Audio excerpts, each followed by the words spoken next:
Olá! Que excelente darmos início a esta nossa explicação visual. Hoje, a gente tem a oportunidade de analisar um tema simplesmente fascinante, a bibliologia. Em sua essência, trata-se de mapear uma jornada incrível, observando como o conceito de uma comunicação divina viaja até alcançar a humanidade. É uma estrutura lógica e histórica que tenta responder àquela grande pergunta sobre a origem do que chamamos de verdade. Então, vamos mergulhar direto nisso. E para garantir que essa nossa análise seja bem fundamentada e objetiva, todo o conteúdo que vamos explorar hoje vem de um material de origem específico, que foi elaborado pelo pastor Leandro Dávila para o Ministério Bíblico da Fronteira. Reconhecer essa fonte logo de cara nos ajuda a estabelecer o contexto teológico e acadêmico exato do nosso estudo. Vamos examinar de perto os argumentos e a lógica interna desse documento. A forma como a tese fundamental do material é apresentada já é um baita ponto de partida. Baseando-se lá no texto de João 17:17, a fonte argumenta que não estamos lidando com um documento que tem algumas partes verdadeiras misturadas com outras coisas. O argumento central é muito mais absoluto. A palavra não apenas contém a verdade, ela simplesmente é a verdade. E esse é o alicerce monumental sobre o qual todo o resto vai ser construído a partir daqui. Aqui está o nosso roteiro, o caminho que a gente vai percorrer hoje. Vamos traçar essa jornada em 6 passos, começando pela origem da verdade, passando pela revelação de Deus, detalhando a inspiração e a inerrância, identificando o centro das Escrituras, entendendo a formação do cânon e, por fim, concluindo com a nossa responsabilidade. Vamos lá! Entramos então no nosso primeiro ponto, a origem da verdade. De onde ela vem, afinal? Essa pergunta levanta o problema filosófico definitivo para a humanidade. É aquela busca primária por um padrão objetivo no qual se possa ancorar a própria realidade. E isso ilustra brilhantemente o primeiro grande contraste apresentado pela fonte. É como colocar o coração humano e a palavra divina numa balança. Do lado esquerdo, vemos a afirmação teológica da falibilidade humana. Se a verdade vier apenas de nós mesmos, o documento afirma que estamos perdidos, citando Jeremias e Provérbios para alertar que o coração humano é enganoso e leva à morte. Daí, a resposta precisa estar no lado direito, uma verdade externa, objetiva e totalmente soberana. O material aponta lá para Gênesis 1:3, onde Deus simplesmente fala e a luz passa a existir. O argumento aqui é grandioso, afirmando que a palavra divina não é só uma informação, mas algo que cria a própria realidade. O que nos leva ao segundo ponto da nossa jornada, a revelação de Deus. Como exatamente essa mensagem é comunicada? Vamos entender um pouco da mecânica de como essa verdade externa faz contato real com a nossa experiência humana. Olha só. O material traça uma linha divisória super clara aqui. De um lado temos a revelação geral, que é a natureza e a consciência demonstrando que existe um Criador. O texto cita Romanos 1:20 para dizer que isso torna a humanidade indesculpável. Só que, e aqui está o detalhe, ela não é suficiente para salvar. É por isso que, do outro lado, existe a necessidade absoluta da revelação especial. Trata-se de uma comunicação muito mais específica e redentiva de Deus, que culmina nas palavras registradas de forma permanente. E com isso, avançamos para a terceira parte, inspiração e inerrância. Como registrar a mensagem perfeitamente? Quer dizer, como uma comunicação divina impecável é passada para o papel físico por mãos humanas que, como já foi estabelecido antes, são falhas. O grande segredo aqui é o conceito de inspiração. O texto faz questão de rejeitar totalmente aquela ideia de um ditado mecânico, como se os autores fossem robôs transcrevendo o conteúdo. Em vez disso, a fonte a define como uma ação sobrenatural complexa.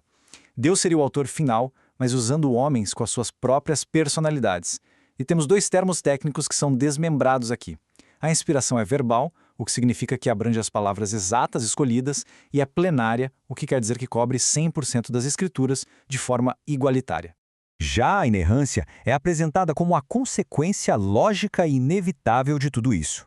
A matemática proposta pelo material é bem simples e linear.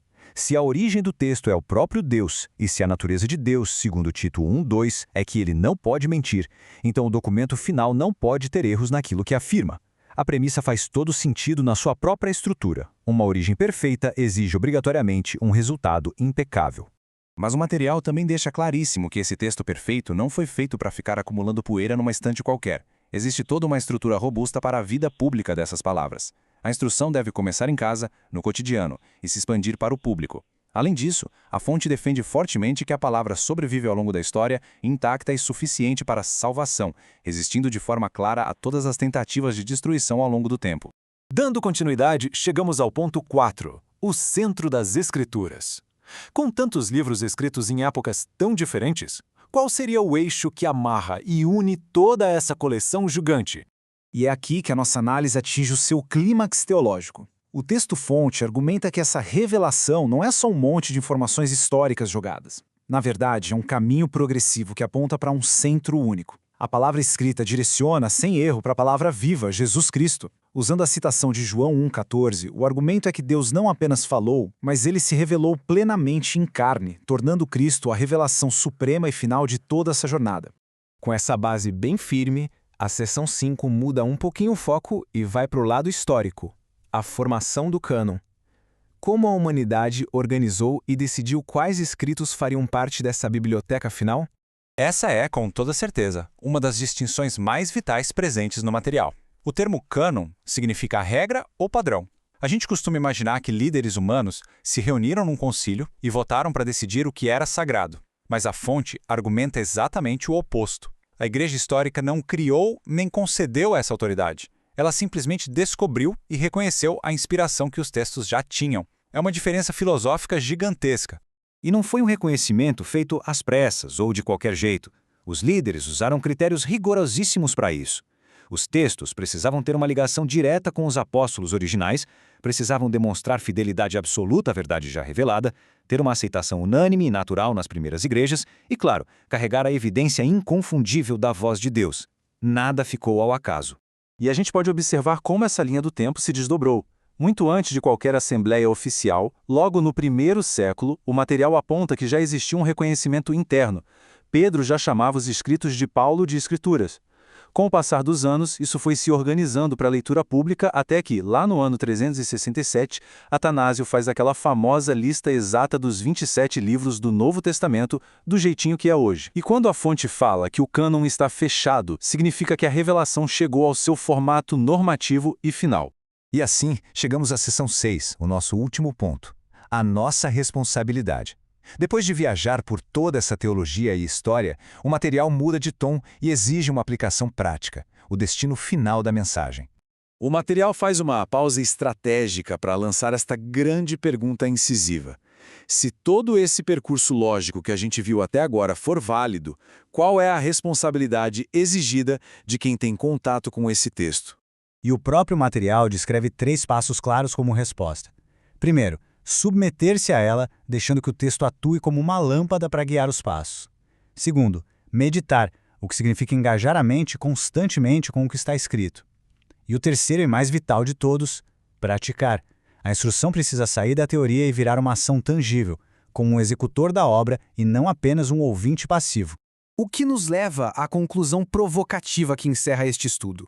O autor resume essa jornada inteira de um jeito bem profundo. Se partirmos do princípio de que a essência de Deus se materializou em texto, ignorar essa mensagem não é visto como uma simples fraqueza, mas classificado como uma rebelião aberta. Em contraste, a submissão e a obediência são descritas como o próprio caminho da vida. É incrivelmente fascinante pensar como escritos tão antigos continuam reivindicando uma autoridade tão absoluta e atual no nosso mundo moderno. Isso conclui a nossa análise visual da jornada da palavra baseada no material de hoje.